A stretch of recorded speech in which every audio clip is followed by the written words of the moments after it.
Pitting oedema है या non pitting oedema है। देखिए मेरा बोलने का मतलब यहां पर यह होता है कि जब हम दबाते हैं तो गड़ा पड़ जाता है, जिसे हम पिटिंग एडिमा कहते हैं, यानी कि स्वेलिंग।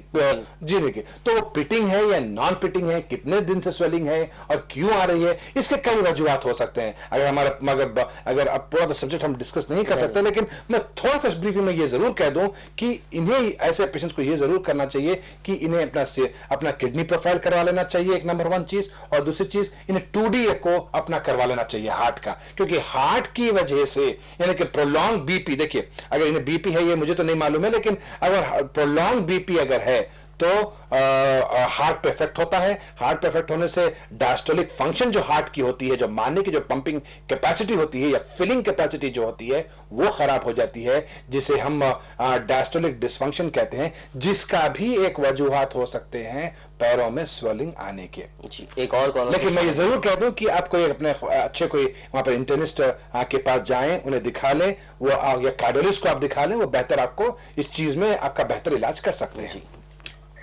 हेलो, अस्सलाम वालेकुम। वालेकुम सलाम जी, कौन और कहाँ से बोल रहे हैं? जी मैं गोलकुंडा से बात कर रही हूँ, मेरा नाम अमरीन है जी। एक्चुअली पूछने का था कि मेरा वेट इतना बढ़ जा रहा है, जो थायराइड का टेस्ट भी कराए थे वो भी तरह से थायराइड नहीं है बोल के बोले, और पैरा बहुत दर्द है। जी, आपका वेट कितना है? वेट जी 83। 83। हाइट? हाइट 5.4। 5.4। जी। और थायराइड के अलावा कुछ और शिकायत है आपको?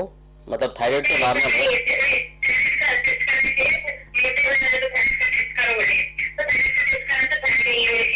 जी, आपकी एज?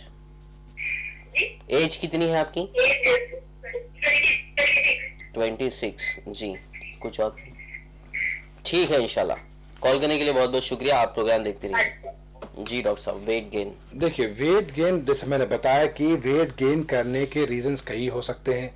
एक तो आपके मेडिकल कॉजेस हो सकते हैं, एक नॉन मेडिकल कॉज होते हैं, यानी कि बिहेवियरल कॉजेस। जी, बिहेवियरल कॉज का मतलब जैसा मैंने बताया कि आपकी लाइफस्टाइल, आपका किस तरह की आप लाइफस्टाइल बिताते हैं, जिसे हम बिहेवियरल कॉज कहते हैं। इन्वायरमेंटल फैक्टर्स भी होते हैं, वो अलग चीज हो जाती है। और अगर मेडिकल कॉज की अगर हम बात करते हैं तो मेडिकल कॉज में जैसे कि थायराइड, एक हाइपोथायराइड की वजह से, वो तो जैसे कि यहाँ पर आपको थायराइड है नहीं है तो वो हटा दीजिए बात। एक और कुछ हमें। जी जरूर।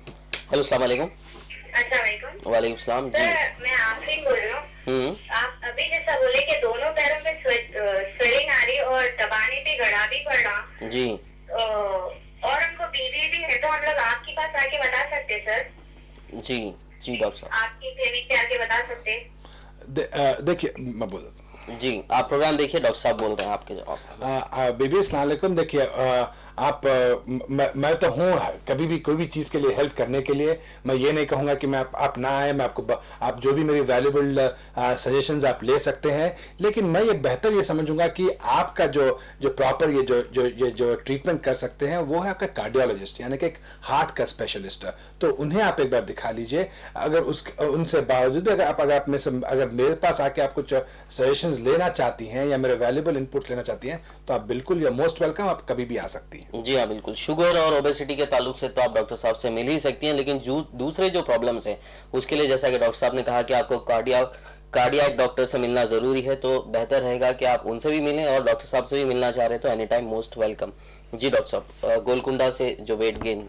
हाँ जी बीबी इस्लाम की वजह से मैंने जैसे आपने बताया था कि आपको थायराइड तो नहीं है, लेकिन यहाँ पर ये उम्र में देखिए, इससे और बहुत ही कम उम्र में मैं ये देखता हूँ पेशेंट्स को, और कई मेरे पास ऐसे पेशेंट्स आते हैं कि जिसकी यहाँ पर यह भी हो सकता है कि इनका पीसीओडी की शिकायत भी हो सकती है, यानी कि बच्चेदानी के अतराफ जो अंडे होते हैं जिस पे पानी के बुलबुलों का आ जाना, जिसकी वजह से आपके पीरियड्स की शिकायत हो जाना, यानी कि पीरियड स्किप हो जाना, कभी आते हैं कभी नहीं आते हैं, या हिर्सुटिज्म होना, यानी कि चेहरे पे बाल आ जाना, या एक्ने आना, फुंसियों का चेहरे पे आ जाना, बालों का झड़ना, ऐसी शिकायतें भी पीसीओडी में नजर आती हैं और जिसकी वजह से वजन बढ़ सकता है। जी, ये एक कॉलर। जी जरूर। हेलो, अस्सलाम वालेकुम। वालेकुम सलाम। जी, कॉलर कहाँ से बोल? वालेकुम सलाम। जी वालेकुम अस्सलाम। हमारी जी वो हैरत है मिसेस को हमारी। जी, आप कहाँ से बात कर रहे हैं? जी मैं एमडी लाइन से बात कर रहा हूँ। एमडी लाइन से। जी साहब। जी हाँ, उनको क्रेडिट बहुत होता है डॉक्टर साहब और मोटे हो जा रहे हो। जी, थायराइड है उनको। हेलो, जी बोलिए। आपने बताया कि उनको थायराइड है। जी आप। जी और ब्लीडिंग ज्यादा है और वेट बढ़ रहा है उनका। जी। हाँ जी, वेट बढ़ जा रहा, मोटे हो जा रहे हैं। जी जी, कितना वजन कितना है उनका? अभी वेट कितना है? अभी उनका वेट जो तो करीब 75 है। 75। और हाइट? हाइट उनकी जो तो 5 फीट है। 5 फीट। जी ठीक है। और थायराइड के अलावा कुछ और शिकायत है, जैसा बीपी या फिर कुछ? नहीं, बीपी नहीं है, बीपी लो हो जाता हूँ। बीपी लो हो जाता है उनको। ठीक है। शुगर वगैरह कुछ? नहीं, शुगर वगैरह कुछ नहीं। ठीक है, सिर्फ थायराइड और बीपी लो की शिकायत है। ठीक है, इंशाल्लाह कुछ और पूछें? जी, आप प्रोग्राम देखते रहिए, इंशाल्लाह आपके भी सवाल का जवाब दिया जाएगा।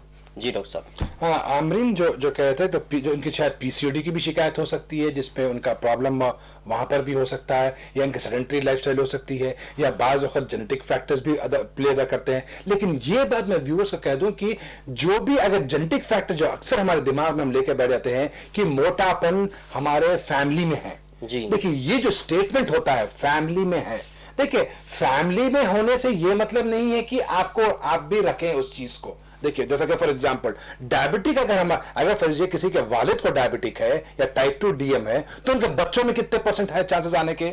20%। बिल्कुल। देखिए सिर्फ 20% है, लेकिन 100% नहीं है। तो अब वो 20% को भी अगर आप हटा देना चाह रहे हैं, आप उस चीज को वो डायबिटिक की लाइन में वो बॉली में कूदना ही नहीं चाह रहे हैं, तो आप प्रिवेंशन कर लें, आप अच्छी हेल्थी लाइफस्टाइल अदा वो कर लें, आप थोड़ा सा चल लें, थोड़ा सा कम सुन्नत तरीके से खाएं पिए उठे बैठें, तो आप प्रिवेंट कर ले सकते हैं। तो ये बात नहीं है कि जिस तरह से हम डायबिटीज को कहते हैं कि विरासत का गेम है, उसी तरह से आज लोग अक्सर देखता हूं मैं कि कहते हैं कि डॉक्टर साहब मोटापन है, वो खानदानी है, हमारे बाप दादा को सबको था, अब ये खाते पीते घर की निशानी है। देखिए खाते पीते घर की निशानी का अब सवाल खत्म हो चुका है।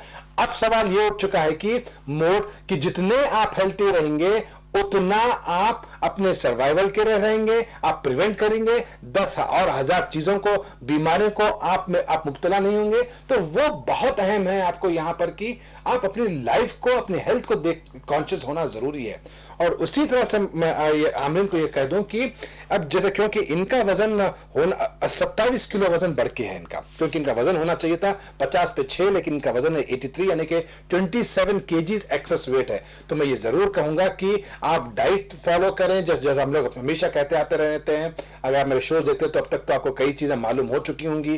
तो आप डाइट पे फॉलो करना चाहिए, एरोबिक एक्सरसाइजेस पे करना चाहिए, तलन की चीजें नहीं करना चाहिए, ऐसे चीजों पे डाइट और वॉकिंग कोशिश करें। अगर उसके बाद, क्योंकि वो सिर्फ 20% चांसेस हैं आपके वजन कम होने के, जरूरी नहीं है। क्योंकि मेरे पास ऐसे कई पेशेंट्स आते हैं जो एक साल तक के 2 चीज भी करते हुए भी उनका वजन नहीं जाता।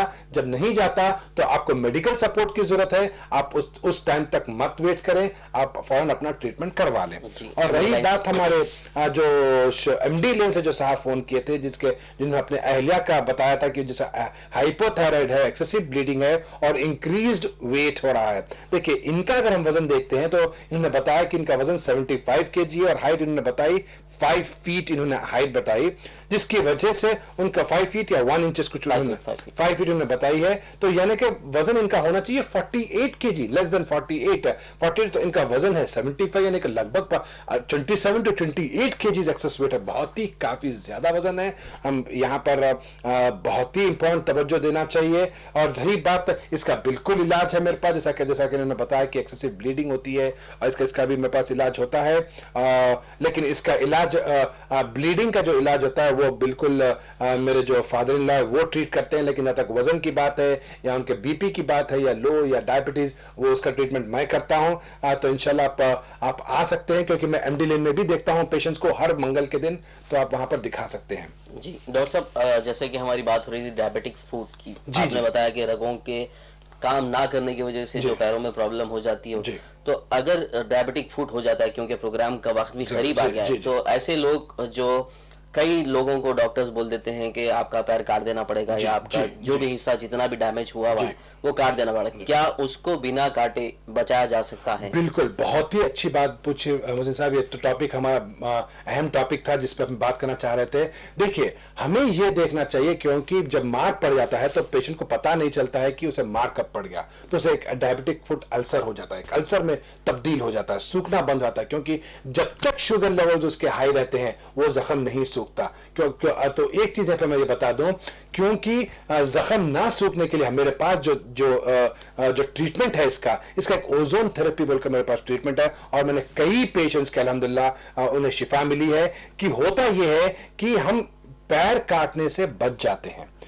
उसका कॉन्सेप्ट क्या है ये बहुत जरूरी है, क्योंकि ये कॉन्सेप्ट जो है ये जर्मनी में और अमेरिका में बहुत ही ज्यादा तरीके से यूज होता है। खासतौर पर अगर मैं जर्मनी की बात करता हूं तो इसे हम ओजोन थेरेपी कहते हैं। होता यह है कि जो भी डेड टिश्यू होता है, जो भी जख्मी ना, जो चाहे कितना भी बड़ा जख्म क्यों ना ले ले, देखिए दो चीजें हैं, वेट गैंग्रीन या आपका ड्राई गैंग्रीन। ये बहुत अहम चीज है। अगर ड्राई गैंग्रीन उसे कहते हैं जहां पर सिर्फ लकड़ी बन चुकी है पैर, लकड़ी लिटरली आप देख सकते हैं कि लकड़ी बन जाती है, सुकड़ के वो रहती है, वैसे पैरों को ये ट्रीटमेंट देना बेफजूल है, वेस्ट है, क्योंकि वो लकड़ी वो तो पूरा डेड हो चुका है।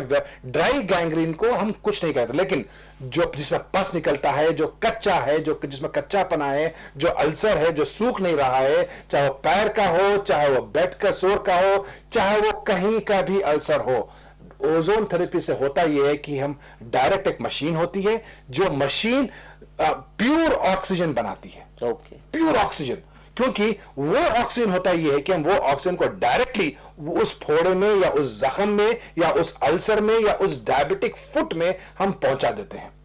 जब वो पहुंचता है, इसके कई साइकिल्स होते हैं, और इसके साथ फिर एंटीबायोटिक ट्रीटमेंट रेजिम बहुत ही इंपॉर्टेंट चीज हो जाती है।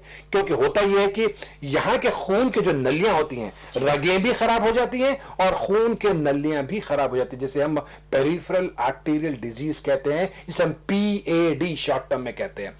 जिसे PAD हो जाता है उसे CAD यानी कि हार्ट को भी हम इक्वलेंट ट्रीट करना पड़ता है। देखिए यहाँ पर मोहसिन साहब इतनी इंपॉर्टेंट चीज है, मेडिसिन डायबिटीज, इसका एक मतलब ये नहीं है कि आप शुगर को कम करें। डायबिटीज का मतलब ये होता है कि आपको ऊपर से लेकर नीचे तक पेशेंट को मद्देनजर रखते हुए उसे सोच समझकर उसे हर चीज लेवल पे ट्रीटमेंट देना पड़ता है, देना भी चाहिए। तो जब हम जख्म की बात करते हैं तो यही ओजोन जब जख्म को हील कर देता है, प्रॉपर एंटीबायोटिक्स देनी पड़ती है, उसके प्रॉपर इन्वेस्टिगेशन करना पड़ता है, या कुछ हड्डियों के अंदर भी वो जख्म चले गया या नहीं गया, इसे बहुत ही एक एंगल से ट्रीटमेंट करना पड़ता है। और अल्हम्दुलिल्लाह मेरे ओजोन ट्रीटमेंट से और अल्हम्दुलिल्लाह कई ऐसे पेशेंट्स हैं जिसे शिफा मिली है, जिसे अल्हम्दुलिल्लाह जिसे पैरों से कटने से बच चुके हैं कई पेशेंट्स। जी, बहुत अच्छी बात है ये। क्योंकि कई ऐसे आम लोगों में पाया जाता है कि ऐसा एक जहन बना हुआ है कि अगर डॉक्टर ने कह दिया कि भाई पैर काट देना है, आपका अंगुली काट देना है, तो अब वो मजबूरन उनको इल्म नहीं रहता है कि इसकी भी कोई दूसरी थेरेपी आ गई है बाजार में। कई ऐसे डॉक्टर्स हैं जो उसको प्रैक्टिस कर रहे हैं, कई ऐसे लोगों को शिफा मिल चुकी है बिना पैर काटे या बिना उंगली काटे। तो मेरी उनसे गुजारिश है कि आप अपने पैरों को सही सलामत रखिए, और अगर जख्म हो जाए तो पहले तो जल्दी से जल्दी डॉक्टर से रब्ता कर लीजिए, खासतौर से जो डायबिटिक पेशेंट्स है। और अगर बढ़ जाता है इत्तेफाक से जख्म तो फिर उसको ओजोन थेरेपी के जरिए आप अपना इलाज करवा सकते हैं, पैर और उंगली को काटने से बचा सकते हैं। तो अगर मैं नाज़रीन को ये भी बता दूं कि शायद आने वाला एपिसोड डॉक्टर साहब का यहाँ पे शायद लास्ट एपिसोड हो सकता है। तो जो नाज़रीन, जो व्यूवर्स हमारे जो डॉक्टर साहब से रब्ता करना चाह रहे हैं, उनके लिए खास एक मैसेज है। आप अपना नंबर नोट कर लीजिए डॉक्टर साहब का 9246505065। इस नंबर पर आप कॉल कर डॉक्टर साहब से रब्ता कर सकते हैं, उनसे अपॉइंटमेंट ले सकते हैं।